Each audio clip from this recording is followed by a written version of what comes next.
कोटड़ी मोहम्मद कबीर में पुलिस जे SPD 01 जे चूंडियल उम्मीदवारनि फारोशर Javed Lashari, Nadir नारेजो, मोहिब्रिन Muzaffar Jokhio, Shahbaz nice, जबार कलोड़ ऐं ॿियनि उम्मीदवारनि प्रेस क्लब अॻियां एहतिजाजी मुज़ाहिरो करे धरणो हयो। इन मौक़े ते एहतिजाज कंदड़नि जो चवणु हो त इन्हनि 2024 में भर्ती लाइ दरख़्वास्त ॾिनियूं जिते लिखत ऐं फिज़िकल टेस्टूं कामयाबी सां पास कयूं। इन बावजूद वेटिंग लिस्ट में रखियो वियो आहे, जेको सरासर नाइंसाफ़ी आहे। हिननि वधीक ॿुधायो त गुज़िरियल 3 महीननि खां सिंध जे मुख़्तलिफ़ शहरनि में एहतिजाज करे रहिया आहियूं, जॾहिं त कुझु ॾींहं कराची प्रेस क्लब अॻियां पुरअमन एहतिजाजी मुज़ाहिरो कयो, जंहिं ते पुलिस लठबाज़ी कई, जंहिं सबबि केतिराई नौजवान ज़ख़्मी ऐं गिरफ़्तार थिया।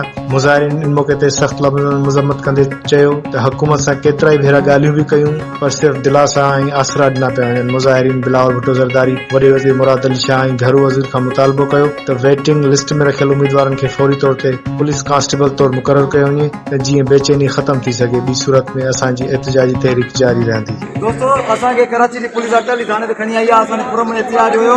असांजी पुलिस लाठीचार्ज किया, असांजी फैमिली भी गॾु हुई, फीमेल भी असां सां गॾु हुई ऐं पर नशे भी किया। असांजे काफ़ी सारे नौजवाननि खे अरेस्ट करे विया ऐं असांखे घर न्याणियुनि खे मारियो वियो, असांजे न्याणियुनि जा बुरका फाड़िया विया, असांजे न्याणियुनि खे झेलियो वियो। असांजे न्याणियुनि खे रोडनि ते असांजी हिकिड़ी भेण जो मथो साफ़ करो, साफ़ कयो, साफ़ करो, साफ़ करो, साफ़ करो, साफ़ करो।